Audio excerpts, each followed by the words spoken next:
आमिर का भी जो उनका इलीगल बच्चा है, उनकी रीना से डिवोर्स हो गया था, ये सब मैंने लिखा लेटर में। तो आप लोग क्या मुझे बोल रहे हो कि शादी करो? खुद देखो आपके गले में कितने लोग क्या क्या डिवोर्स कर चुके हैं। मेरी फैमिली मुझे बार बार बोल रही थी कि शादी करो शादी करो शादी करो, तो मैं इतना पक गया था वो सबसे और एकदम टॉर्चर हो रहा था।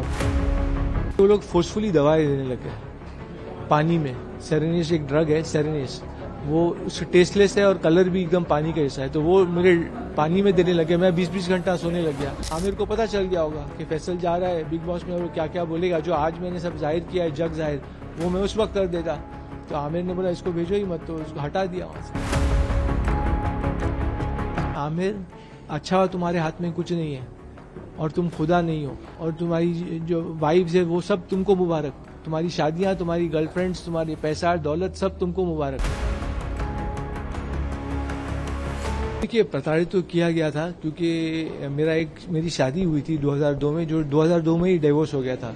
तो मेरी फैमिली मुझे बार बार बोल रही थी कि शादी करो शादी करो शादी करो, तो मैं इतना पक गया था वो सबसे और एकदम टॉर्चर हो रहा था मुझे। तो मैंने एक लेटर लिखा सब फैमिली वाले के सब फैमिली में कितनी शादियां हुई हैं और क्या बैड मैरिजेज हैं। तो उसमें आमिर का भी जो उनका इलीगल बच्चा है, उनकी रीना से डिवोर्स हो गया था, ये सब मैंने लिखा लेटर में। तो आप लोग क्या मुझे बोल रहे हो कि शादी करो? खुद देखो आपके गले में कितने लोग क्या क्या डिवोर्स कर चुके हैं। तो लेट मी बी, मुझे बोल रहा था मुझे छोड़ो और मुझे जीने दो, लेकिन वो चाहते नहीं थे और वो उन लोग ने सब गलत ले लिया। जो मैंने लेटर में उनके लिए लिखा था, उन लोगों ने गलत समझा और फिर उन्होंने बोला ये पागल हो गया है, फैमिली से नहीं मिल रहा है। क्योंकि मैं फैमिली से दूरियां भी हो गई, क्योंकि ये सब शादी को लेके आर्ग्यूमेंट्स वापस हो रही थी, तो मैं इसलिए दूर हट गया। लेकिन उन लोग समझे कि ये पागल हो गया है, कि फैमिली से दूर हट रहा है, मिल नहीं रहा है, तो इसलिए वो सब टॉर्चर शुरू हुआ और ये सब हुआ। आपको मेंटली हैरेस करने के साथ साथ मेंटली फिजिकली आपको ड्रग्स भी दिया जा रहा था, इस बात का खुलासा आपने किया। कैसे फॉर्म में ड्रग्स दिया जा रहा था, किस तरीके से जबरदस्ती की जा रही थी? शुरू में जब वो लोग मुझे मेंटल हॉस्पिटल में पकड़ के ले गए कोजी क्लिनिक में, तो उन्होंने मुझे ड्रग्स देना चाहिए, तो मैंने बोला मैं तो लूंगा नहीं क्योंकि मैं तो नॉर्मल आदमी हूँ। अच्छा, वो लोग मुझे लेके गए ये बोल के खाली टेस्ट कर रहे हैं, तो मुझे लगा टेस्ट होगा और छोड़ देंगे। लेकिन वहां गया तो उन्होंने पूरा कैद ही कर लिया नर्सिंग होम में, और वहां पूरा बॉडीगार्ड रूम के बाहर और सब। तो फिर मुझे वो लोग फोर्सफुली दवाएं देने लगे पानी में। सेरेनिस एक ड्रग है, सेरेनिस, वो टेस्टलेस है और कलर भी एकदम पानी का जैसा है, तो वो मेरे पानी में देने लगे। मैं 20-20 घंटा सोने लग गया। तब मुझे पता चल गया कि ये लोग मुझे ड्रग्स दे रहे हैं। तो मैंने फिर कहा कि मुझे मैं लेता हूं दवा क्योंकि आप लोग मुझे फोर्स कर रहे हो, लेकिन आप लोग नाप तोल के दो, तो डोज जो सही डोज है वो ही दो। तो फिर मुझे दवा लेना ही पड़ा। खाना था, पानी में ड्रग दे, तो मैंने दवा लेना शुरू कर दी जबरदस्ती। आपने कभी फैमिली के साथ बैठ के बात करने का सोचा कि ये जो सारी चीज़ें हैं इसको बात करके क्लियर कर लिया जाए, या उनके फैमिली मतलब आमिर या जो बाकी लोग हैं फैमिली में, उनके एंड से कभी ये हुआ कि बैठ के क्लियर कर लिया जाए? नहीं, कभी कुछ क्लियर करने का बात ही नहीं हुई। फैमिली बात ही नहीं करती। जब भी मैं कुछ पूछता हूँ, बहुत टाइम के बाद तो मुझे ये पता चला, कई सालों के बाद, जब मैंने पूछते गया कि ये डॉक्टर किसने लाया, हरी शेट्टी, क्योंकि वो जिस तरीके से मुझे पेश आया मुझे बहुत बुरा लगा और गलत लगा, क्योंकि उसने बोला कि मैं तुम्हारी गुर्मी निकाल दूंगा पहले ही मीटिंग में। तो मैंने बोला ये डॉक्टर है कि कसाई है कि हज्जाम है, क्या है ये? तो जब मैं छूटा घर से बहुत सालों के बाद, मैं बोलता था ये डॉक्टर कौन लेके आया, तो मालूम पड़ा निखत हेगड़े और संतोष हेगड़े ये डॉक्टर लेके आए थे। अच्छा, वो लोग मुझसे चिढ़ते थे।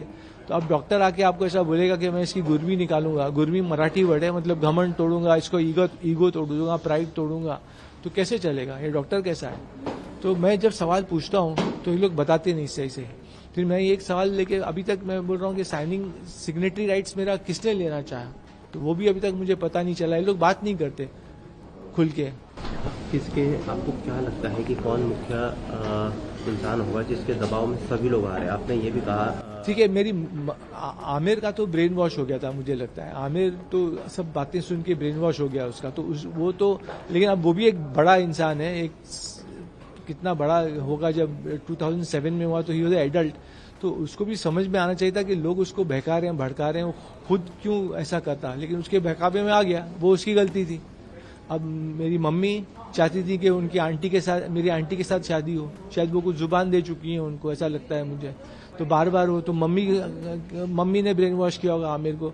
निखत हेगड़े और संतोष हेगड़े और इम्तियाज जो वो वो आंटी का भाई है, वो सब लोगों ने मिलके आमिर को ब्रेन वॉश कर दिया। और आमिर की गलती ये थी कि वो उन्होंने स्टेप लिया, पुलिस को लाया, ये लिया और डॉक्टर खड़ा किया, क्योंकि ये सब पावर, जो आदमी पावरफुल है वो ही कर सकता है। तो आमिर ने गलत किया कि उन्होंने ये सब किया मेरे साथ, तो उसका भी उनको ऊपर वाला सिला दे। मम्मी, निखत, मेरी बहन, बड़ी बहन निखत, संतोष हेगड़े, इम्तियाज, ये सब लोगों के बहकावे में आके आमिर ने कदम उठा लिया। ये 2007 की बात है, 2007 या 2008 की बात है, 2008 की बात है। जब मुझे क्लीन चिट मिल गया वर्डिक्ट, उसके बाद बिग बॉस वालों ने मुझे अप्रोच किया कि आपका मामला काफी गर्म हो गया है, तो आप बिग बॉस में आइए।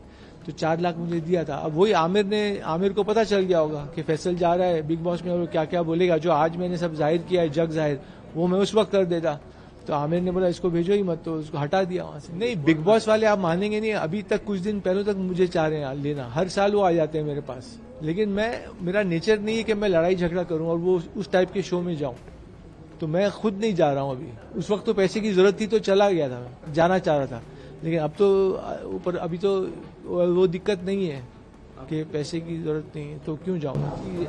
उनका जब उनकी शादी रीना से टूटी 2002 में शायद, तो उस वक्त ही उनका एक अफेयर हो गया था एक जर्नलिस्ट के साथ, जेसिका हाइंस।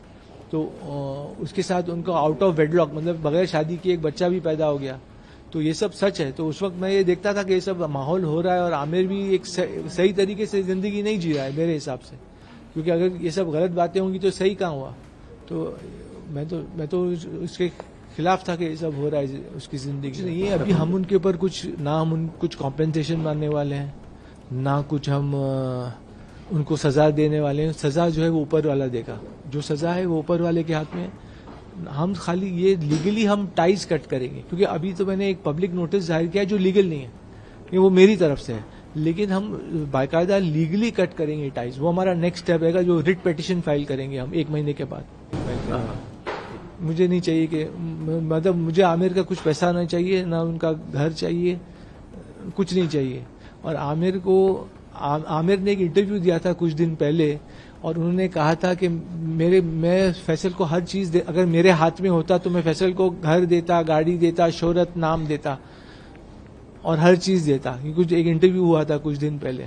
तो मैं तो ये कहना चाहूंगा कि आमिर, अच्छा हो तुम्हारे हाथ में कुछ नहीं है और तुम खुदा नहीं हो, वरना तुम मुझे अपना घर देते, गाड़ी देते, और तुम्हारी जो वाइफ्स है वो सब तुमको मुबारक, तुम्हारी शादियां, तुम्हारी गर्लफ्रेंड्स, तुम्हारी पैसा, दौलत, सब तुमको मुबारक।